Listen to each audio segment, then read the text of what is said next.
প্রথম বিশ্বযুদ্ধের সময় তৈরি হয়েছিল এক জার্মান সাবমেরিন ইউ-বোট ৬৫। এটি ছিল আধুনিক প্রযুক্তির এক দৃষ্টান্ত। কিন্তু সময়ের সঙ্গে সঙ্গে এই জাহাজকে ঘিরে তৈরি হয় এক রহস্য। এমনকি বহু নাবিক বিশ্বাস করতেন এই জাহাজ নাকি নিজেদের ইচ্ছায় চলে না। তাহলে কি সত্যি এখানে কিছু অদ্ভুত ঘটত?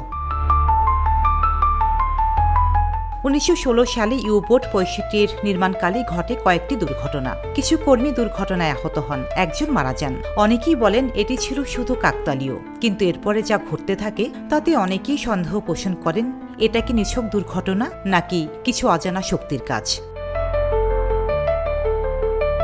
পরীক্ষামূলক যাত্রার সময় হঠাৎ এক কর্মকর্তা আত্মহত্যা করেন। কেউ বুঝে উঠতে পারেননি কেন। এরপর একাধিক ছোটখাটো দুর্ঘটনায় মারা যান আরও কয়েকজন নাবিক। বিষয়টি তখনই ভয়ঙ্কর নয়, বরং রহস্যজনক। জাহাজের কিছু কর্মী দাবি করেন মাঝে মধ্যে গলুয়ে দাঁড়িয়ে থাকতে দেখা যেত এক অপরিচিত ছায়া মানুষকে, যিনি তাদের সাথেই কাজ করতেন একসময়। কিন্তু তিনি তো অনেক আগেই মারা গেছেন। তাহলে কি স্মৃতি ফিরে আসতো নাকি সত্যিই কেউ ছিলেন?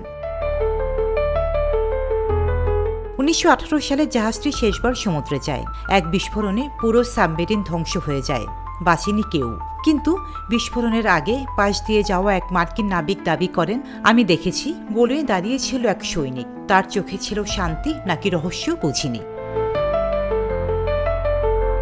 ইতিহাসে অনেক ঘটনা আজও অমীমাংসিত। ইউ-বোট ৬৫ তারই একটি। দুর্ঘটনা, কাকতালীয় নাকি কিছু অজানা ব্যাখ্যা?